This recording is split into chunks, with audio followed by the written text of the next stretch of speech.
혼자 늙는 사람은 불쌍한 걸까? 노인이 혼자 있으면 사람들은 불쌍하다, 외롭겠다라고 말한다. 나는 그런 사람들에게 쓸데없는 오지랖이라고 말하고 싶다. 2000년에는 고령자가 자녀와 함께 사는 비율이 50%였지만 약 20년 동안 30%까지 떨어졌다.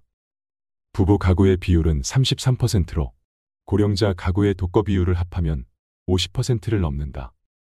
부부 가구를 사별과 이혼에 따른 예비 1인 가구라고 생각하면 결국 가까운 미래에는 1인 가구가 절반 이상이 될 것이다. 가장 크게 바뀐 것은 부부 중 한쪽이 사망하여 혼자가 되어도 자녀와 함께 살지 않고 혼자 사는 사람이 늘었다는 점이다. 나는 부모를 혼자 둔다고 비난받은 자녀가 부모에게 같이 살자고 요청하는 것을 악마의 속삭임이라고 표현한다. 이제는 그런 악마의 속삭임을 입에 담는 자녀도 그것을 받아들이는 부모도 줄어들었다. 세대 간의 가구 분리가 완전히 자리를 잡았다. 왜냐고? 그래야 부모와 자녀 모두가 행복하다는 사실을 배웠기 때문이다. 그리고 그 이유 중 가장 큰 것은 고령자가 혼자 사는 것에 대한 편견이 사라져서다. 또 고령자 스스로도 혼자 사는 것이 의외로 괜찮다고 깨닫기 시작했기 때문이다. 사실 우리는 모두 인생에서 일시적인 시간 동안만 가족으로 함께 산다. 그 시기가 지나면 모두 다 똑같은 싱글이다. 결국에는 싱글로 돌아오게 되어 있다. 그러니 노후에는 혼자가 행복하다. 나이 들수록 혼자 지내는 사람이 편안한 이유는 무엇일까? 우리는 흔히 혼자 사는 노인을 독거노인이라 부르며 불쌍한 시선으로 바라본다. 그러고 그런 노인이 세상을 떠나면 고독사라는 이름을 붙이며 쓸쓸한 표정을 짓는다.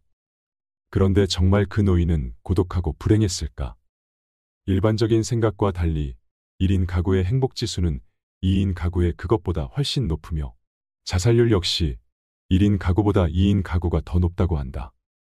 집에서 혼자 죽기를 권하다의 작가 우에노 지즈코는 자녀가 없는 싱글의 경우 고민은 적고 자식들 눈치를 보지 않아도 되기 때문에 오히려 더 편안하게 여생을 보낼 수 있다고 주장한다. 또한 시설에서 죽는 것보다 살던 집에서 계속 지내다가 죽는 것이 가장 안락한 최후라 말한다. 어떻게 죽는 것이 가장 편안할까? 건강하게 살다 가장 편안하게 죽는 법을 깨닫는 시간이 되시길 바란다. 나이 들수록 혼자가 되어야 하는 이유 3가지. 사람은 누구나 외롭다. 심지어 누군가와 같이 있어도 외로운 경우가 있다.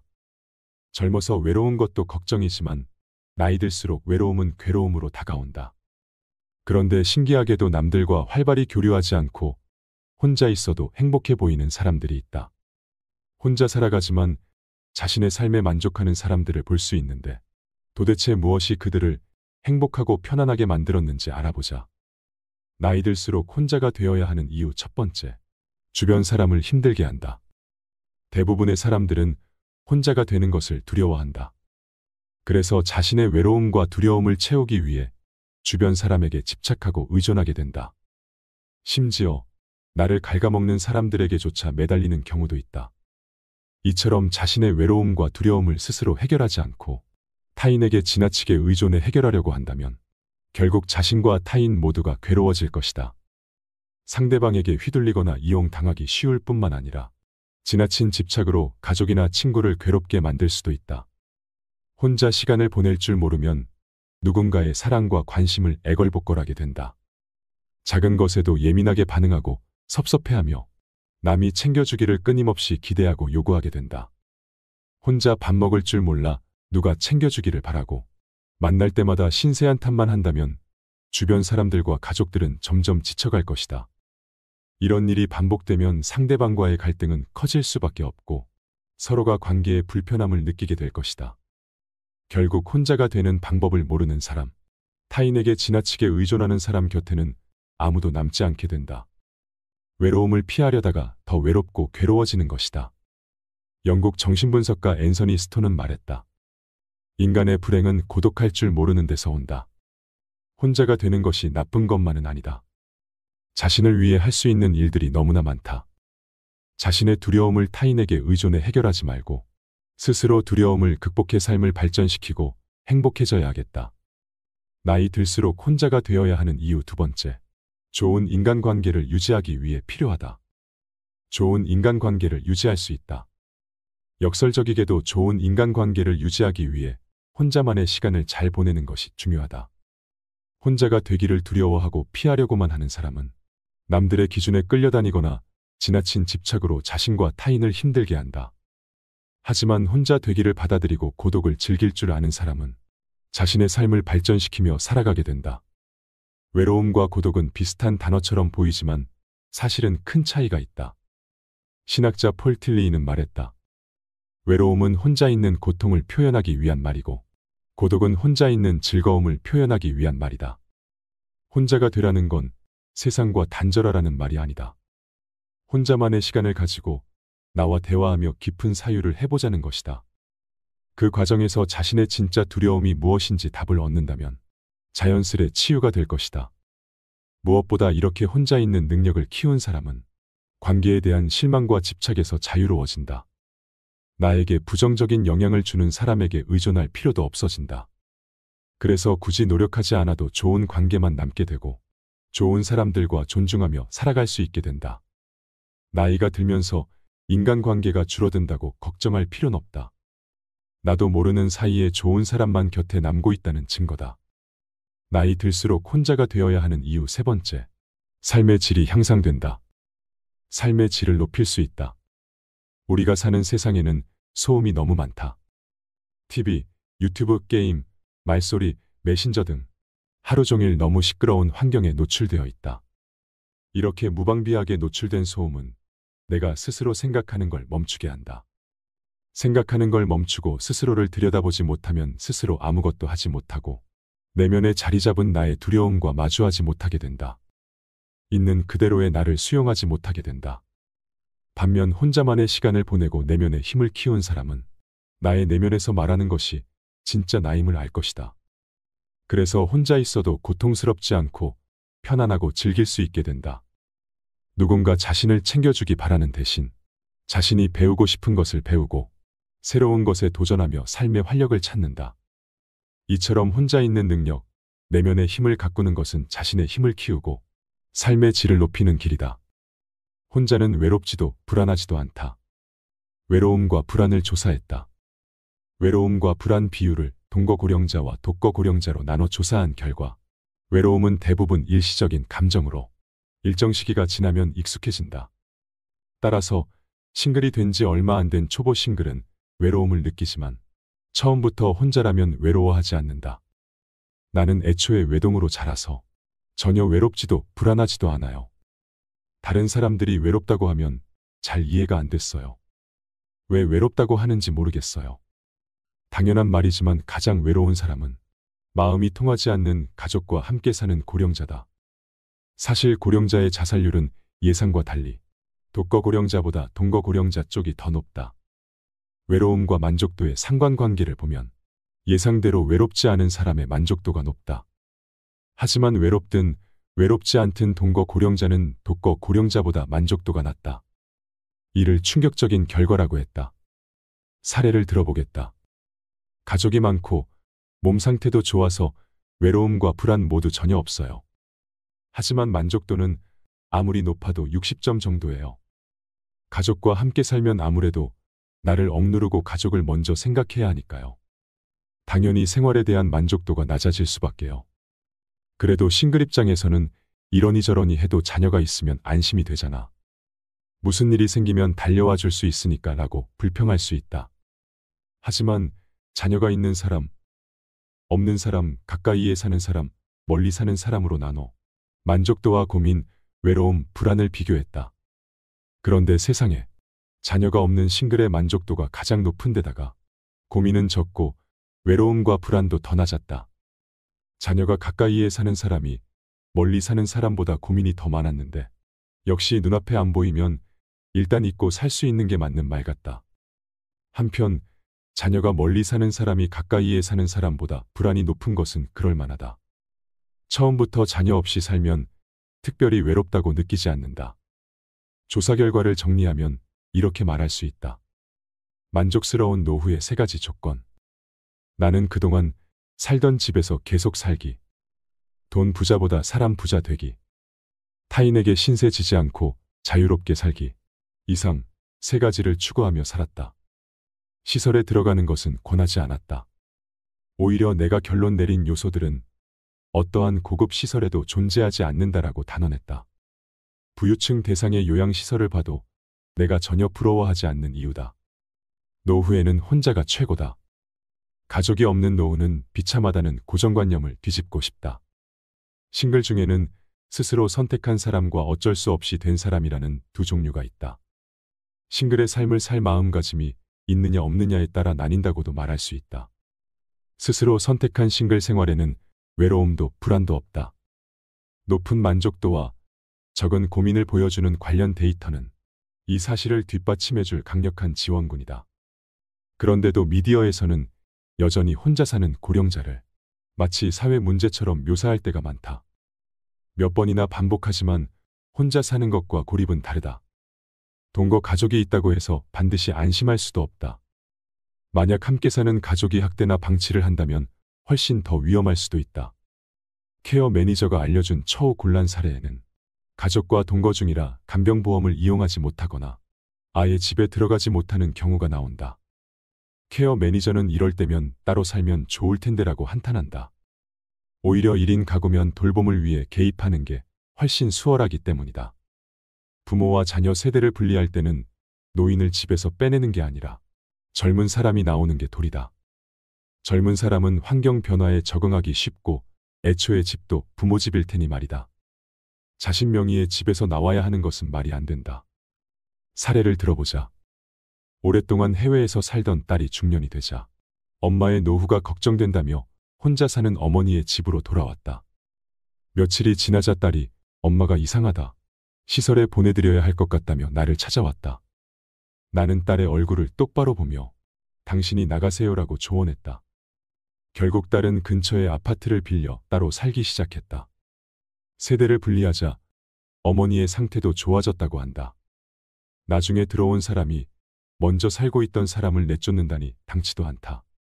나중에 들어온 사람이 나가면 된다. 따로 살아도 가족은 가족이고 서로 오가면서 파트타임 가족을 하면 된다. 주변을 둘러보면 혼자 잘 사는 노인이 얼마든지 있다. 이러한 데이터와 롤모델이 늘어나서 싱글에 대한 부정적인 편견이 사라지기를 바란다. 마지막은 병원이 아니라 집에서. 지금은 대부분의 사람들이 병원을 죽는 곳으로 생각하지만 원래 많은 사람들은 그냥 집에서 죽었다. 오랫동안 우리는 죽어가는 노인을 병원에 보내는 게 상식이라고 생각했다. 하지만 병원은 죽는 곳이 아니라 사람을 살리는 곳이다. 특히 119를 불렀을 때는 연명 치료가 필수적으로 따른다. 가장 이해하기 어려운 행동은 노인의 상태가 급변했을 때 또는 상황에 따라서는 이미 사망했는데도 119를 부를 때다.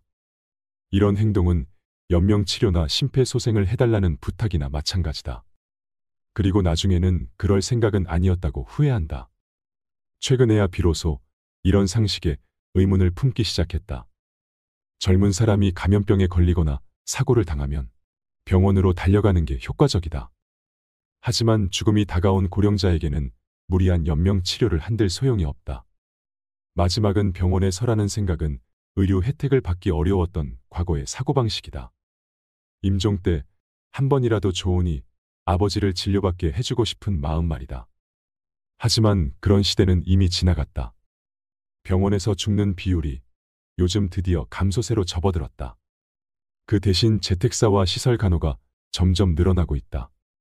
자택에서 서서히 다가오는 죽음을 맞이하는데 의료가 개입할 필요는 없다. 의료는 병을 고치는 게 목적이지 죽기 위한 게 아니다. 의료의 역할은 개입을 삼가고 사후에 사망진단서를 써주는 것이다. 나이가 들면서 찾아오는 죽음은 평온하게 서서히 진행된다. 의료진이나 간병인이 슬슬 때가 됐네요라고 하면 그 예측은 거의 맞다. 병원에서 30년 이상 응급의료를 하고 있는 의사와 대담을 한 적이 있다. 그는 최근 응급의료 현장의 급격한 변화로 119에 실려오는 고령자가 늘어났다고 한다. 이런 고령자는 며칠에서 몇 주간 연명치료를 하면서 생명을 연장하는데 그는 이런 치료가 꼭 필요한지 확신이 서지 않는다고 했다. 섣부른 연명치료 때문에 나중에 환자 가족에게 원망을 듣는 일도 있다고 했다. 노인의 상태가 위급해 보이면 반드시 119를 불러야 할까? 노인의 상태가 위급해 보이거나 죽어가는 현장을 발견했을 때 어떻게 하는 게 좋을까? 우리 모두가 한번 생각해 볼 일이다. 시설에서 죽기를 원하는 노인은 없다. 병원에서 행복한 노인은 없다. 독자 중에도 마지막은 병원이나 시설에서 죽을 거라고 굳게 믿는 사람이 있을 것이다. 하지만 여러 번 말했지만 병원은 사람이 죽는 곳이 아니다. 그렇다면 마지막에는 시설에서 지내야 할까? 시설과 병원을 좋아하는 노인은 없다. 현장을 돌아다니면서 더욱 확신이 생겼다. 병원은 환자보다는 의료진에 맞춰서 만들어져 있다. 병원 생활을 버틸 수 있는 이유는 언젠가는 나갈 수 있다는 희망 때문이다. 하지만 시설은 한번 들어가면 죽을 때까지 나올 수 없다.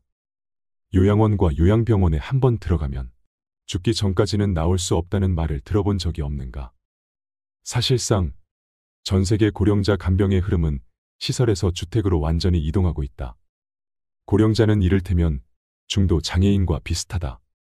고령자나 장애인이나 남녀노소가 모이는 보통의 마을에서 보통으로 사는 것을 노멀라이제이션이라고 한다. 마을이 바뀐다면 시설 따위는 필요가 없다. 집에서 죽어도 된다는 사실을 이제 알겠다. 하지만 혼자인 사람은 돈이 많아야 하는 게 아닌지 불안해하는 경우가 많다. 가족의 도움이 부족하면 타인에게 부탁할 수밖에 없다. 간병보험은 애초에 혼자 사는 고령자가 자기 집에서 죽는 것을 가정하지 않았다. 간병보험의 간병필요인정 제도는 사용할 수 있는 금액이 정해져 있어서 상한선을 넘으려고 하면 본인 부담률이 단번에 100% 상승한다. 그렇다면 도대체 얼마가 드는 걸까? 비용 때문에 불안한 사람이 많을 것이다. 재택사를 유도하는 이유는 따지고 보면 확실히 비용이 저렴하기 때문이다. 간호비용은 병원, 시설, 재택 순으로 낮아진다. 평균치는 알 수 없지만 병원사는 죽기 한 달 전에 발생하는 건강보험의 평균 진료 청구액이 엄청나다는 데이터를 본 적이 있다. 고령자는 고령의료비 감면제도가 있어서 본인 부담이 줄어들지만 여기에 병실 비용이 붙는다. 임종을 앞둔 환자는 다른 환자와 함께 두면 심리적으로 좋지 않다고 하여 말기 환자는 1인실로 옮기기도 한다. 또한 가족이 모여 마음껏 슬퍼하기 위해서도 임종은 1인실에서 맞는 게 일반적이다. 병원의 1인실 비용은 도심 호텔 정도의 가격이라서 죽어가는 노인이 1인실에서 며칠을 보내면 가족의 부담도 무거워진다. 운이 좋아서 호스피스 병동에 입원한다고 해도 기본적으로 호스피스는 1인실이 원칙이고 하루 비용도 부담스럽다. 만약 양보해서 비용이 비슷한 수준이라고 해도 자기 집에 있는 편이 훨씬 행복하다. 혼자 사는 사람이라면 집 전체가 1인실이니까 말이다. 무엇보다 월세를 낼 필요가 없는 자가 소유자가 굳이 임대료를 내면서 시설에 들어가야 할 필요가 없다. 그 돈을 본인 재택간병 부담 서비스에 쓴다면 좀 더 훌륭한 케어를 받을 수 있다. 재택사 이야기를 꺼내면 반드시 천정부지로 솟는 비용을 걱정하는 사람들이 있다.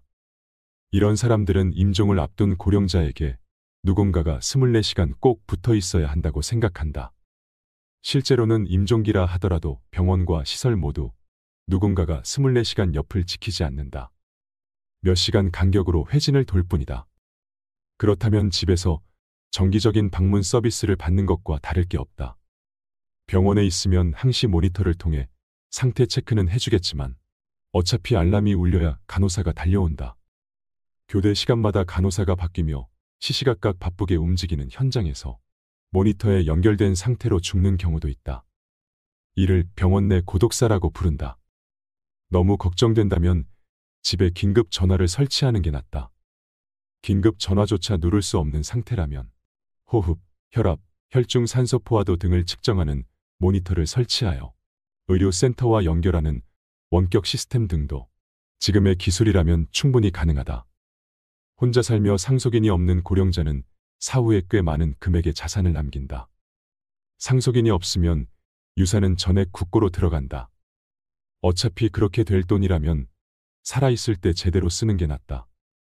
낡은 집이든 쓰레기 집이든 마지막까지 익숙한 자기 집에서 생활하는 것만큼 행복한 일은 없다. 예전에는 시설이든 방문이든 간호를 두려워하거나 충격을 받는 간병인을 배려해야 했다. 그래서 임종기 노인에게 베테랑을 배치하거나 직원 수당을 올려주는 등의 노력을 했다. 하지만 현장의 경험치가 올라가면서 고령자의 죽음은 평온하고 서서히 진행된다는 사실을 알게 되었다. 의사가 죽는데 의사는 필요 없다는 내용의 책을 썼듯이 죽는데 의사는 필요 없다. 의사는 죽음 이후 사망진단서를 쓸 때 필요할 뿐이다. 주치의가 방문 진료를 하고 있었다면 의사가 입회하지 않고도 사망진단서를 써줄 수 있다. 최근에는 현장에서 이런 이야기를 들었다. 죽는 순간 의사는 필요 없어요. 저희 간호사만으로 충분합니다. 또 간병인도 이제는 경험이 늘어서 이런 말을 한다. 죽는 순간 의사도 간호사도 필요 없어요. 저희 간병인만으로 충분합니다. 생각해보면 예전에는 의료인도 전문 간병인도 아닌 가족이 간병을 도맡았으니 말이 안 되는 것도 아니다. 간병인이 재택 간호를 꺼린다던 말은 이미 옛말이다. 수많은 경험을 쌓은 전문가들이 재택 간호는 평온하다고 자신있게 말한다. 고령자의 죽음은 서서히 진행된다. 간병인은 평소 노인의 일상을 지켜보기 때문에 그때가 슬슬 오고 있다는 사실을 알아챈다. 떨어져 있는 가족에게 상복을 준비해오라고 말해줄 수도 있다.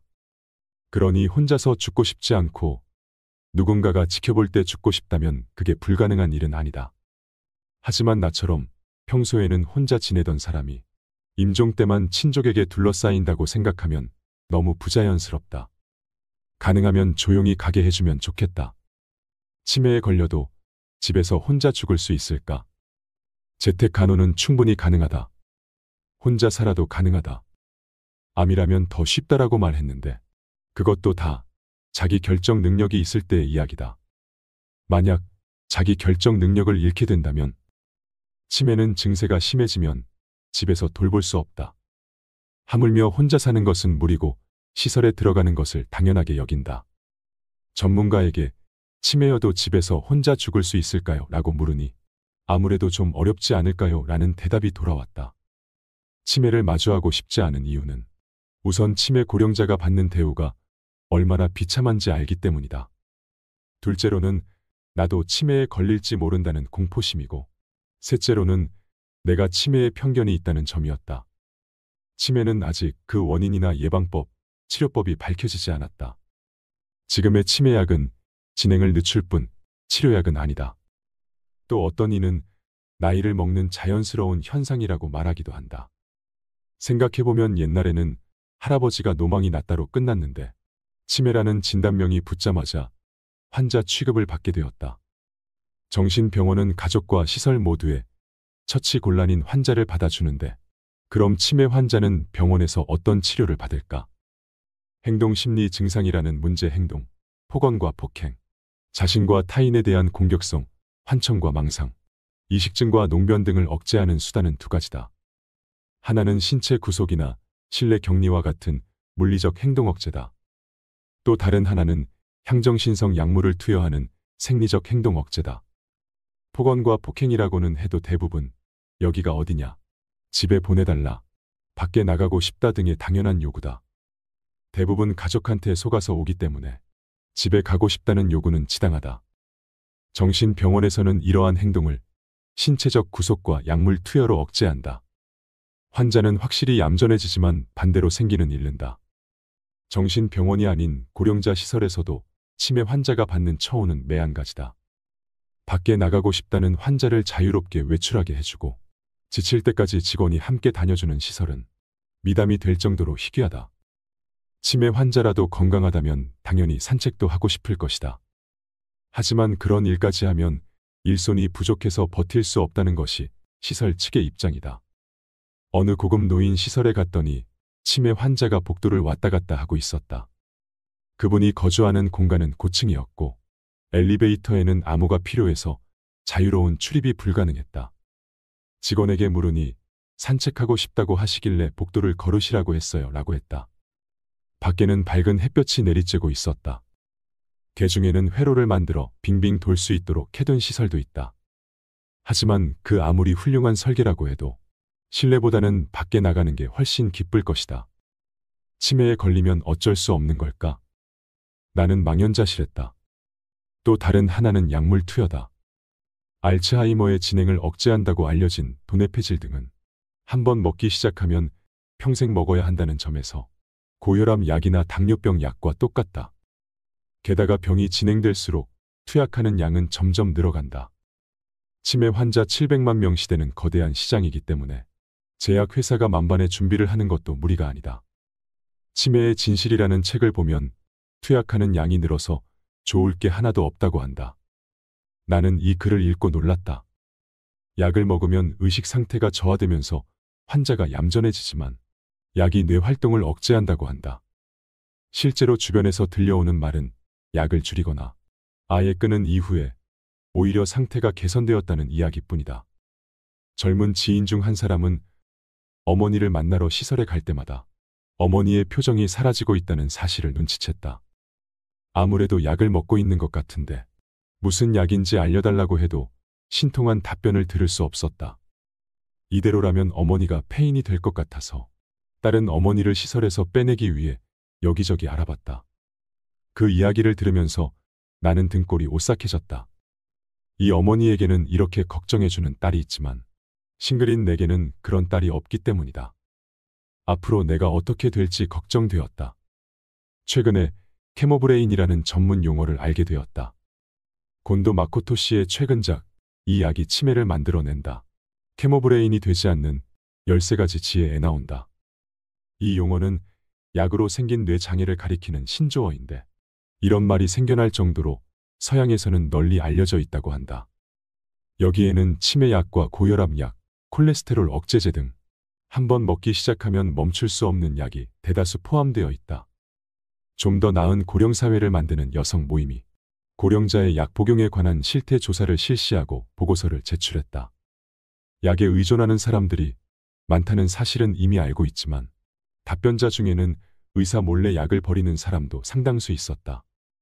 최근에는 다양한 직종을 모아놓은 간병팀에 약사도 포함하자는 움직임이 대두되고 있는데 만약 나에게 간병이 필요하게 된다면 약에 대해서는 맡기고 싶지 않다. 그래서 요즘에는 강연 때 이런 이야기를 한다. 여기 모인 사람 5명 중 1명이 치매에 걸린다고 하면 누가 될까요? 그 사람을 기다리고 있는 것이 신체적 구속 아니면 약물 투여라고 한다면 어느 쪽이 좋을까요? 고령자 5명 중 1명을 기다리는 게 물리적 생리적인 행동 억제라는 이름의 학대라면 너무 가혹한 일이다. 최근 병동 잠입 취재를 나간 적이 있는데 병동 가장 깊숙한 곳에 자리한 더러운 방이라는 곳을 보고 아연실색했다고 한다. 자물쇠를 채운 그 감옥 같은 방에는 한 치매 노인이 자신의 오물로 뒤덮인 채 지내고 있었다. 최근에는 이런 일이 많이 사라진 듯하지만 그 대신 폭언과 폭행을 억제하는 약을 먹고 무기력 상태에 빠진 송장 같은 치매 환자를 볼 수 있다. 요양원에 가지 않으려면 이라는 주제의 영상에 많은 사람들이 공감하며 관심을 기울이는 것이 현실이다. 그렇다면 당신은 어떤 선택을 할 것인가? 혼자 사는 치매 환자의 상태가 좋은 이유. 대부분의 치매 환자는 가족의 결정으로 시설에 들어간다. 여기에는 그만한 이유가 있다. 대부분 치매 증상으로 의사 결정 능력이 없기 때문이다. 속아서 끌려온 치매 고령자가 나가게 해달라. 집에 가고 싶다고 하는 것은 당연하며 이는 망상도 폭언도 아니다. 만약 혼자 사는 사람이었다면 어떨까? 약을 사용하지 않는 정신과 의사로 유명한 치매 전문 의사인 다카하시 유키오 씨의 조종 이론에 따르면 문제 행동은 모두 조종을 받는데 그 원인을 만드는 누군가가 반드시 주변에 있다고 한다. 그렇다면 혼자 사는 치매 환자는 누군가의 조종이 없는 환경에 있는 것이다. 역학적으로 증명할 수 있을 정도로 사례가 많지는 않지만 다카하시 씨는 자신이 경험한 임상 사례를 통해 혼자 사는 치매 환자의 증상이 가볍다는 인상을 받았다. 확실히 흥분이나 폭력은 적고 간병을 거부하거나 집으로 돌아간다는 망상, 사람을 착각하는 망상, 물건 도난 망상이나 질투 망상 등도 많지 않다고 했다. 그리고 가족과 함께 사는 경우와 달리 혼자 사는 치매 환자는 매일 지적을 받거나 혼나지 않기 때문에 스트레스가 극히 적다고 했다. 그래서 치매 환자가 혼자서 살 수 있냐고? 생활 습관을 유지할 수 없게 되어도 방문 간병인이 있다면 식사와 입욕이 모두 가능하다. 친근한 간병인이 있다면 시설처럼 저항할 일도 없다. 스스로 식사 준비를 할 수 없게 되면 배식 서비스를 부탁하면 된다. 치매 환자도 음식만 제공해주면 혼자서 제대로 먹을 수 있다. 식욕은 삶의 욕구 중 가장 기본이다. 먹을 수 있는 동안은 잘 먹으면서 즐겁게 지내다가 먹는 게 어려워지거나 누워 지내게 되면 그때는 치매가 있든 없든 필요한 간병은 똑같다. 실제로 혼자 사는 치매 고령자가 집에서 임종을 맞는 사례도 점점 늘어나고 있다. 치매는 불편하지만 불행하지는 않다. 조금만 도움을 받으면 혼자서도 살아갈 수 있다. 치매 환자는 무엇을 할 수 있나가 아니라 치매 환자와 무엇을 할 수 있나를 생각해야 한다고 말한다. 즉, 치매에 걸리거나 말거나 함께 울고 웃으면서 가능한 한 많이 웃으면서 살아가면 된다. 나는 가족이 없어서 혼자 살고 있다. 이제 곧 간병보험 이용자가 될 것이다. 팔팔하게 살다가 어느 날 덜컥 죽는 것은 바랄 일이 아니다. 사람은 천천히 내리막길을 걸어갈 뿐이다. 주변의 많은 노인들을 보면서 나는 그것을 깨달았다. 조만간 움직이지도 먹지도 마시지도 못할 것이다. 그러다가 어느 날 호흡이 멈춘다. 이를 임종이라고 부른다. 혼자 사는 내가 이대로 내리막길을 걸어가다가 어느 날 홀로 집에서 죽을 수는 없을까? 그동안 혼자 살아왔는데 임종이라고 해서 거의 만나지 않던 일가 친척이 전부 모이는 것도 이상하다. 혼자 조용히 죽고 어느 날 그 사실을 발견해도 고독사라 부르지는 않았으면 한다. 간병보험이 생겼을 때는 나를 위한 제도라고 생각했다.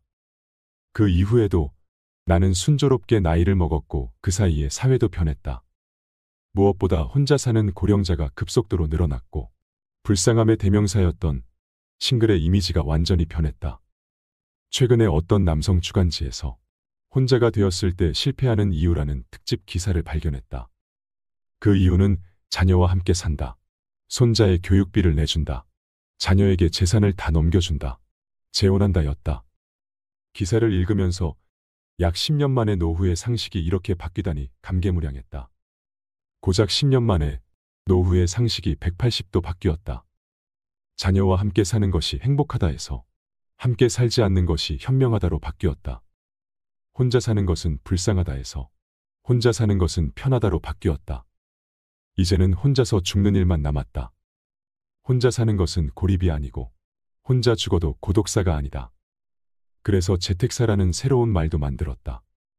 누구에게나 집에서 혼자 죽기를 권하려면 우리의 결단과 노력뿐만 아니라 간병보험이 잘 되어 있어야 한다.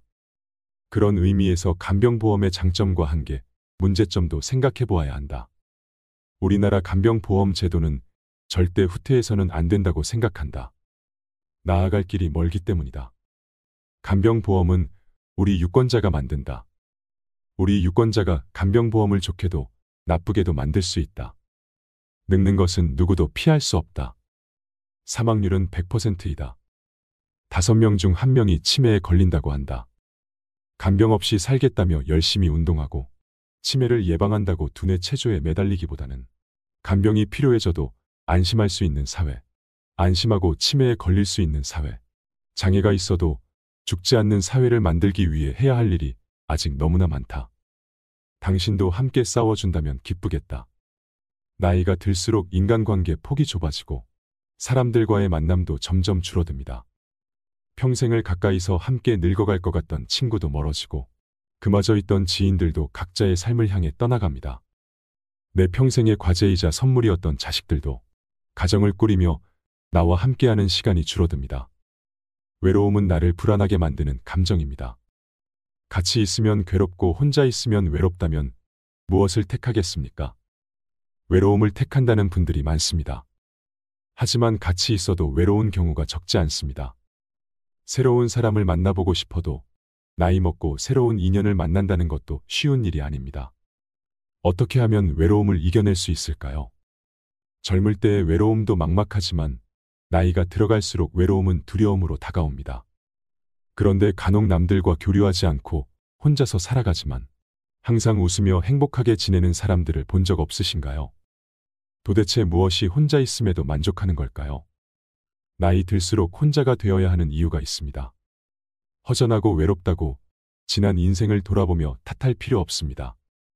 혼자 지낼 줄 모르면 가까운 사람을 힘들게 하고 괴롭히게 됩니다. 나이 들면서 가장 걱정되는 것을 물으면 남자들은 외로움이, 여자들은 경제력이 가장 걱정된다고 합니다. 먹고 사는 걱정과 외로움에 대한 걱정은 당연한 일이겠지요. 특히나 많은 사람들은 혼자가 되는 것을 두려워합니다. 그 두려움에서 벗어나기 위해 가까이 하면 안 될 사람을 만나게 되고 주변의 사람들에게 집착하고 의지하게 됩니다. 순간의 외로움을 견디지 못하고 피하려고 하다가 오히려 더 힘든 인간관계가 자초되기도 합니다. 자신과 타인 모두에게 고통이 되는 것입니다. 외로움은 피하려 하면 할수록 더 고독해지고 휘둘리게 되며 약해지게 만듭니다. 나에게 찾아오는 두려움을 스스로 해결하지 않고 타인에게 의존해서 해결하려 하기 때문일 것입니다. 사람과 인간관계를 유지하는 것이 가장 힘들다고 말하는 분이 많습니다. 이것은 남녀노소 불문하고 전 연령층에서 힘들어하는 문제입니다. 사실 이 중에선 나의 외로움으로 인해 발생하는 것도 적지 않습니다. 저는 인간의 불행은 고독할 줄 모르는 데서 온다고 생각합니다. 외로움을 견디지 못하고 관계에 휘둘리는 사람은 평생 다른 사람의 기준에 끌려다닐 뿐입니다. 이렇듯 외로움을 피하려고만 하는 사람은 마음속에 괴로움이 많아집니다. 작은 것도 서운해지고 사람에게 집착하게 되지요. 그러나 외로움을 선택할 줄 아는 사람은 초연해집니다. 오히려 인간관계에서 강한 모습을 드러냅니다. 다른 사람과 단절되는 것이 두렵고 그로 인해 힘듦을 느끼는 것을 외로움이라 정의한다면 고독은 외로움을 선택하는 것입니다. 외로움이란 혼자 있는 고통을 표현하는 말이고 고독은 혼자 있는 즐거움을 표현하는 말이라고 합니다. 외로움이 그 자체로 존재하는 것이라면 고독은 내가 선택할 때 존재하는 것입니다. 우리는 고독을 잃었기에 외로움에 몸부림치고 있는 것입니다. 혼자 있는 능력을 키우면 건강한 인간관계는 물론 내 인생을 주도적으로 이끌 수 있는 힘을 갖게 됩니다. 혼자 있는 능력이란 스스로 세상과 단절하는 것이 아니라 혼자의 시간을 즐길 줄 아는 것, 혼자의 시간을 갖고 깊게 사고할 줄 아는 것입니다. 세상에 영원한 것은 없듯이 인간관계에 집착도 내려놓을 줄 아는 여유가 필요합니다. 그것만으로도 외로움에서 상당히 자유로워집니다. 빨리 인연이 다하는 사람이 있는 것처럼 내가 굳이 힘쓰지 않아도 자연스레 오래가는 사람도 있습니다. 당연한 삶의 순리고 이치입니다. 나이가 들면서 혼자 있는 것이 두려운 이유는 늙어서 외롭고 아플 때 아무도 없을까봐 걱정되는 이유가 클 것입니다. 혼자 지낼 줄 모르면 누군가의 시간과 관심을 바라게 됩니다.